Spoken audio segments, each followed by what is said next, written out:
Rightio, good morrow everyone. Welcome to episode 1 of me playing random Steam games. When browsing through my local discount game supply, G2A, I came across this amazing deal. 5 random Steam games for just $10 dues. Not being able to pass up a bargain, I bought it and gained 5 vastly different games, and I've decided to play them all. Then share my thoughts with you, whether you like it or not. So sit back, grab some coffee, and let's crack on.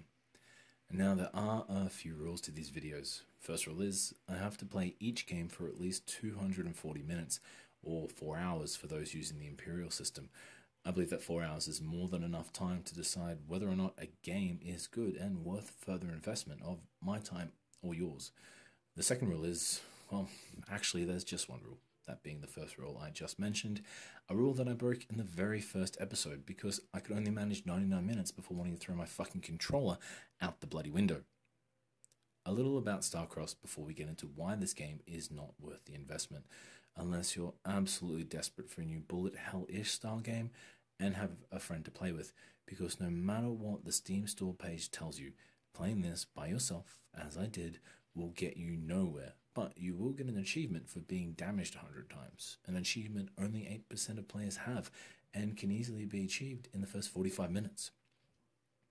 Starcrossed is developed by Cognito Games, a small indie studio comprised of 9 individuals.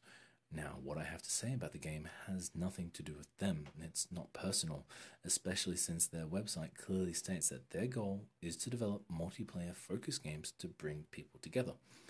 It's also clear that they put a lot of love into this game. Unfortunately, that doesn't always pan out.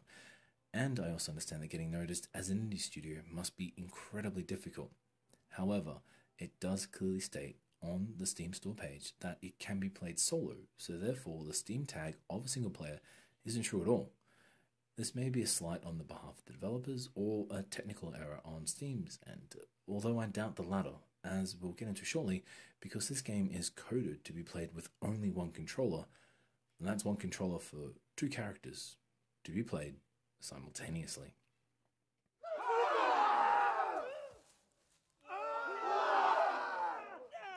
Regardless, considering this game is over a year old, having this tag still attached is a bit of an issue. Naturally, COVID's changed the environment for many industries, not just for video games.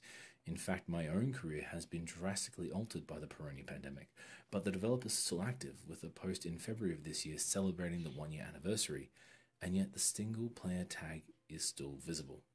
Despite all this, Starcrossed has a positive review rating out of 19 reviews and another 600 megabytes. If you do have the previously mentioned prerequisites to play this game, then you might find some fun. Maybe. I've been banging on about the difficulty of playing Starcrossed as a single player. Now, I'm not saying it's impossible or the gameplay is hard. However, not long after starting the game, it does soon become apparent that your solo play session is headed for very rough waters. The gameplay consists of 2 characters bouncing a star between each other. Each time the star hits an enemy, you deal damage. Imagine if Pong had a child with a bullet hell. You can also speed up the star by kicking it. I did this to beat the first boss, constantly smashing the triggers to deal as much damage as possible. Essentially, I tanked the prick.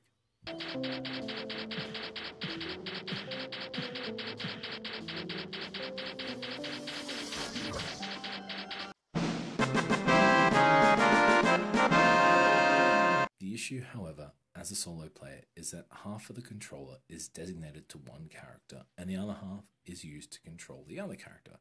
But what does that mean exactly? Well, each thumbstick moves one character, while the up directional button acts as the ultimate attack button for player 1, and the triangle button acts as the ultimate attack button for player 2. Meanwhile, the down directional button acts as the confirmation button for player 1, and the crossface button acting as the same for player 2.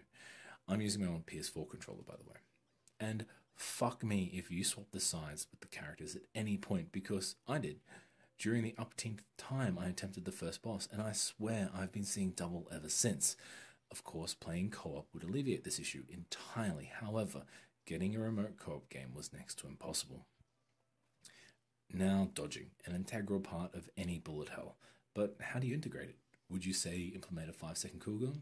Then, well done, yes, you're correct, but why? 2D bullet hells require constant moving, and dodging is needed to avoid any screen-filling attacks. But how do you actually allow the player to dodge? Would you A, have the player press the dodge button followed by the direction they wish to dodge in, like every other bloody game, or B, have the player move in a direction then press the dodge button? If you said B, then once again, well done, you psycho. Dodging in Starcrossed is so counterintuitive to how every other game handles the basic function of dodging, I can't imagine why this was chosen, as half the time you'll end up moving into an enemy attack before you actually dodge.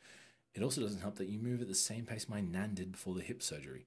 You move like you're trapped in honey half the time, and it just added to the frustration of playing solo.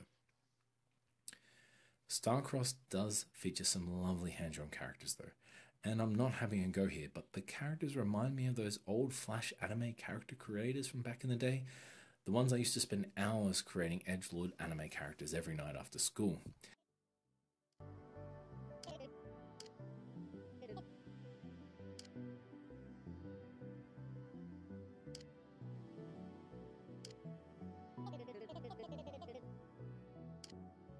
The enemy design, on the other hand, lacks any of the care and charm the playable characters are privileged to. They look the same, and even after playing for almost 2 hours, the only change is the colour, with some enemies looking so similar that I often struggled with distinguishing them apart. Then again, that could have been because my eyes had gone cross-eyed and my brain turned to sludge. But notice my choice of words. The only change is colour, as enemy attacks don't change and variety is lacking. With the same enemies you encounter during the first 10 minutes, you'll be seeing throughout your entire playthrough, no matter how long that lasts. You'll have the occasional new enemy to add to the roster of ever-repeating opponents, but this adds nothing new to the gameplay, aside from the consistent darting of your eyes across the screen, that is, if they haven't already popped off while you're attempting to track the 5 or 6 different enemy attacks coming towards you.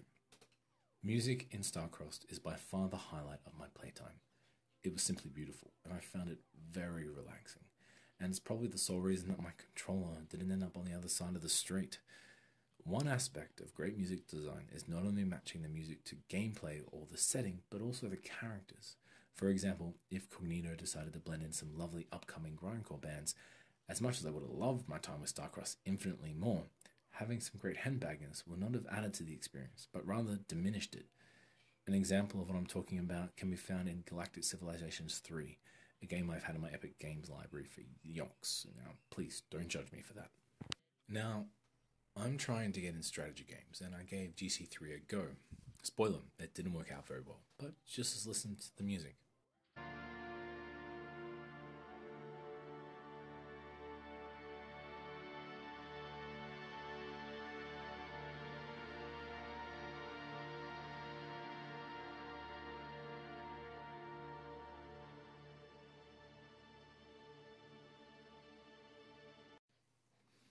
Now, this is just the idle music. I'm not doing anything, just waiting around, and yet the score is grandiose, as if you're about to engage in the conquest of another system, or you've progressed your civilization. But no, this is a sound when you're just bumming around. The music needed to be calmer and filled with anticipation, not blasting your ears. Meanwhile, Starcrossed has this nailed down, and my hat goes off to them. Have a listen for yourself.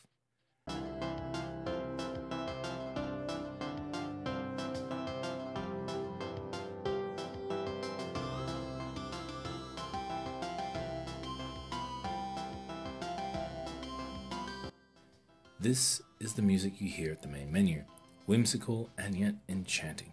The beat suits the characters and the setting perfectly.